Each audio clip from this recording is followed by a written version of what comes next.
اشد بر قدم، ہر قدم پر 1000 جال لگے ہوئے ہیں گناہوں کے، شیطان و نفس ہیں اور یہ معاشرہ۔ چوتو بام آئی، اگر آپ ہمارے ساتھ ہیں چوتو بام آئی نباشد ہے کہ غم۔ کیوں صاحب؟ جنگل میں کتنے جانور ہوتے ہیں؟ بھیڑیا، چیتا، لومڑی اور جنگلی ایک سے ایک جانور ہوتے ہیں، لیکن ایک لومڑی سے شیر نے کہا کہ ہم تمہارے ساتھ ہیں، چلو میرے ساتھ، دیکھیں تمہیں کون چکھتا ہے، دیکھیں کون تمہیں بری نظر سے دیکھتا ہے۔ شیر ساتھ میں ہے اور شیر نے اعلان کر دیا ہم اس کے ساتھ، اور اعلان کی ضرورت نہیں اس کو، خالی جانوروں کا یہ دیکھ لینا کہ اس لومڑی کے ساتھ شیر ہے۔ بولیے اس لومڑی کو کوئی تھپڑ لگا سکتا ہے؟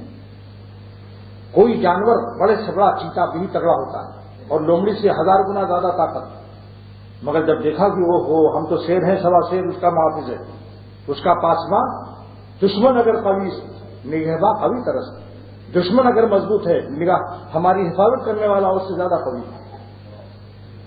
تو آج لوگ ناامید ہو جاتے ہیں کہ صاحب اتنا سینما بے پردگی عورتوں کا، کیسے کوئی دیندار ہو سکتا ہے؟ یہ کیا بات ہے؟ اللہ تعالیٰ کی معرفت نہیں اس کو۔ بھولو پہلوان محمد علی قلعے کا لڑکا، وہ معمولی کمزور لوگوں سے ڈر رہا ہے، معلوم ہوا کہ اپنے ابا کو نہیں پہچانتا یہ کہ میرے ابا طاقتور ہے۔ جو لوگ اپنے ربا کی حفاظتی طاقت کو نہیں پہچانتے وہی ڈر جاتے ہیں، ارے بھائی کیا ہوگا، نفس و شیطان اور یہ تمام۔ اس زمانے میں کون دیندار بن سکتا ہے؟ لیکن دوستو، جنہوں نے اللہ کو پہچانا ان کی آواز دیکھو، چشناسی زبان مرغانہ تو نبیدی گہے سلیمارا۔ جس نے حضرت سلیمان علیہ السلام کو کبھی نہیں دیکھا وہ چڑیوں کی آواز کو کیا پہچانے گا؟ اللہ والی چڑیوں کی آواز کو سنو۔ جلال الدین رومی رحمۃ اللہ علیہ فرماتے ہیں کہ گر ہزارہ دام باشد بر قدم، اے خدا ہر قدم پر 1000 جال، گناہوں کے جال لگے ہوئے ہیں پھنسانے کے لیے۔ چوتو بام آئی، جب آپ ہمارے ساتھ ہیں، آپ کی مدد ہمارے ساتھ ہے، آپ ہماری حفاظت کا ارادہ فرما لیں، بس نباشد ہے سے غم، تو ہمیں کوئی غم نہیں۔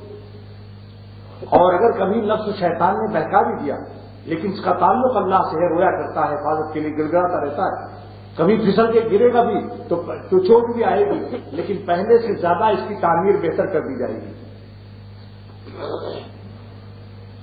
کبھی حملہ ہوتا ہے، ہوائی حملے، اگر بادشاہ سے دوستی ہے اور مکان پر بم گر گیا، دشمن نے گرا دیا، تو پہلے سے زیادہ اگر کریم ہے وہ بادشاہ، بخیل نہ ہو، کنجوس نہ ہو، کریم ہو، تو وہ اپنے کرم سے، اپنے تعلق سے اس پہلے سے زیادہ عمدہ بلڈنگ بنا دیتا ہے۔ لہذا اللہ تعالیٰ کے مقبول بندوں سے بھی کبھی خطا ہو سکتی ہے، لیکن پہلے جس مقام پر وہ ایمان اور تقویٰ سے اور جس قرب پر ہوتے ہیں، اللہ تعالیٰ ان کو ایسا پیار اور ایسی توفیق توبہ دیتے ہیں، رلا کر کے، گڑ گڑا کرنے کی توفیق دے کر ان کے آنسوؤں سے ان کو اور اوپر کر دیتے ہیں۔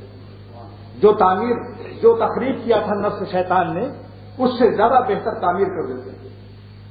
لیکن ان سے جو لگے ہوئے ہیں، اللہ پاک سے جو جڑے ہوئے ہیں اور اہل اللہ سے جو جڑے ہوئے ہیں، جو اللہ والوں سے جڑتے ہیں وہ اللہ سے جڑتے ہیں۔ یاد رکھو، اللہ والے اور اللہ الگ الگ مت سمجھو۔ عطر کی شیشی کے پاس جو بیٹھے ہیں وہ عطر کے پاس بیٹھے ہیں، کیونکہ وہ شیشی میں عطر، جن کے دل میں اللہ ہے ان کے پاس بیٹھنا گویا کہ اللہ کے پاس بیٹھنا ہے۔ مولانا رومی رحمۃ اللہ علیہ فرماتے ہیں، ہر کی خواہر ہم نشینی با خدا، جس کو شوق ہو، خواہش ہو کہ چلو بھائی کچھ دیر اللہ کے پاس بیٹھ جائے، ہر کی خواہر ہم نشینی با خدا، جس کا دل چاہے میں ہم نشین ہو جاؤں، پاس بیٹھ جاؤں، کس کے ساتھ؟ اللہ کے ساتھ۔ گو اس کو کہہ دو میری طرف سے، جلال الدین رومی اس کا اعلان کرتا ہے، کہو اس سے، گو نشین اللہ حضور اولیاء، کسی ولی اللہ کے پاس بیٹھ جائے۔ یہ مولانا رومی ہے، اختر نہیں کہہ رہا ہے، آپ میری بات کو چاہے جس نظر سے دیکھ لیں، مگر یہ 600 برس پہلے کا انٹرنیشنل بین الاقوامی ولایت اس کی تسلیم کی گئی شخص، جتنے دنیا میں ولی اللہ ہوئے ہیں کسی نے بھی جلال الدین رومی کو حقارت کی نگاہ سے نہیں دیکھا۔ آپ ہمیں ثابت کر دو، شاہ عبدالعزیز محدث دہلوی، شاہ ولی اللہ محدث دہلوی، بڑے بڑے علماء دہلی کے، سب نے مثنوی کی برکت حاصل کی، کوئی تو بات نہیں۔ تو یہ ہے کہ رومی رحمۃ اللہ فرماتے ہیں جو جڑے ہوئے ہیں اللہ تعالیٰ کی حفاظت کے سائے میں ہیں۔ کبھی ایسا بھی ہوتا ہے کہ بچہ زیادہ حسین ہوتا ہے تو ماں کالا کالا یہاں کچھ لگا دیتی ہے کہ کہیں نظر نہ لگ جائے، کبھی بعض اولیاء اللہ اس قرب کے مقام پر ہوتے ہیں کہ ان کو بھی نظر لگنے کا جب اللہ تعالیٰ خطرہ دیکھتے ہیں تو کبھی کوئی نہ کوئی کوتاہی ہو جاتی ہے. حضرت مولانا فقیر محمد صاحب پشاور میں دعوت برکاتہم حضرت تھانے کے خلیفہ ہیں. جب تھانہ بھون جا رہے تھے راستے میں جگہ وگہ کی کمی سے ریل کی ہلنے سے نیند نہیں آئی اور 3 بجے 4 بجے نیند آئی اور اتنی گہری آئی کہ فجر کی نماز قضا ہو گئی. اب مولانا تو نماز پڑھ کے اتنا روتے ہیں. جن لوگوں نے مولانا فقیر محمد صاحب کی زیارت کی ہے ان کو معلوم ہے کہ وہ تو عبادت کر کے روتے ہیں, تو جب عبادت چھوٹ جائے گی تو کتنا روئیں گے. بہت روئے. تھانہ بھون حاضر ہوئے. حضرت نے ملاقات کرتے ہی فرمایا کہ کبھی کبھی بعضوں کی نماز فرض نیند کی وجہ سے قضا ہو جاتی ہے اور حضور صلی اللہ تعالی وسلم کی بھی زندگی میں ایک دفعہ قضا ہوئی, لہذا یہ سنت کا دولت ان کو غیر اختیاری طور پر دے دی جاتی ہے کیونکہ قصدن چھوڑنا تو جائز نہیں ہے. اور زندگی میں حضور صلی اللہ علیہ وسلم کی ایک نماز قضا ہوئی, تب قضا کے احکام معلوم ہوئی. تو فرمایا کبھی کبھی یہ سنت دے دی جاتی ہے ایسے اور لوگوں کو بھی غیر اختیاری طور پر. اب حضرت کو کیسے معلوم ہو گیا؟ یہ کشف, اسی کا نام کشف ہے, مگر اختیار میں نہیں ہے اولیاء اللہ کو. دلیل یہ ہے کہ حضرت یوسف علیہ السلام جب گم ہو گئے تھے, بھائیوں نے کنویں میں ڈالا تھا, تو حضرت یعقوب علیہ السلام رویا کرتے تھے. ان کو پتا نہیں تھا کہ میرا یوسف کہاں ہے. اگر کشف اختیاری ہوتا تو نبی کا حق زیادہ ہے, ولی اللہ سے درجہ ان کا زیادہ ہے, جن کے نقش قدم پر چلنے سے ولایت ملتی ہے, ان کو پتہ چل جاتا.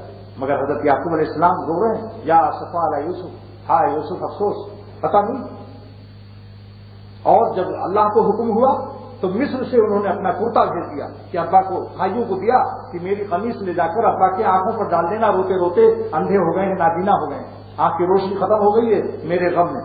اسی لیے کہا جاتا ہے کہ بیٹے کو کہتے ہیں میرا نور چشم. شاہ عبد الغنی صاحب میرے مرشد اول رحمۃ اللہ علیہ فرماتے ہیں کہ یہ جو ہم لوگ خط میں لکھتے ہیں اولاد کو کہ نور چشم, میرے آنکھوں کی روشنی, بیٹے کو لکھتے ہیں نا نور چشم, تو واقعی نور چشم ہوتا ہے. جب اولاد مر جاتی ہے تو باپ روتے روتے اس کی روشنی کم ہو جاتی ہے. لہذا حضرت یوسف علیہ السلام کی قمیص کو جب آپ کے اوپر ڈالا گیا تو فوراً بینا ہو, اور دور ہی سے, ابھی ملی نہیں قمیص, دور ہی سے فرمایا کہ مجھے اے میری اولاد, اگر تم مجھے میری باتوں کا یقین کرو تو مجھے یوسف علیہ السلام کی خوشبو آ رہی ہے.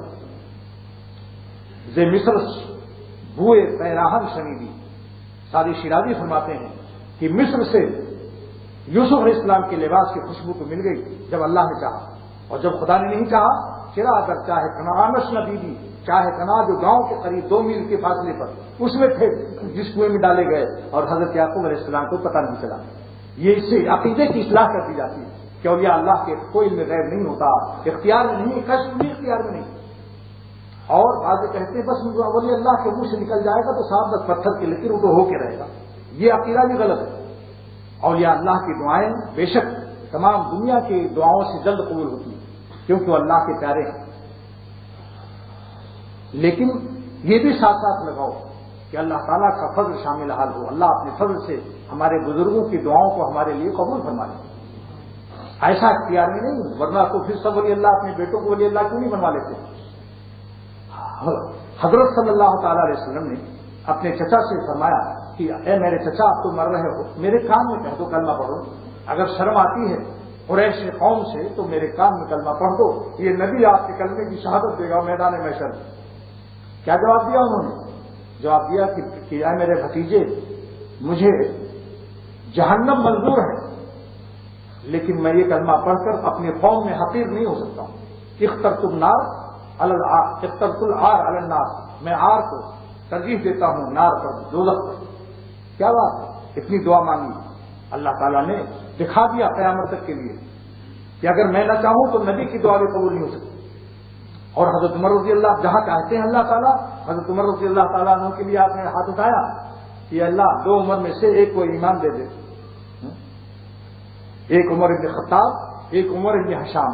اس کا نام تھا ابو الحکم, یعنی حکمتوں کا ابا, لیکن کفر کی وجہ سے اس کا لقب کیا پڑ گیا؟ ابو جہل, جہالت کا ابا ہو گیا. اس کے حق میں نہیں قبول ہوئی، ان کے حق میں قبول ہوئی۔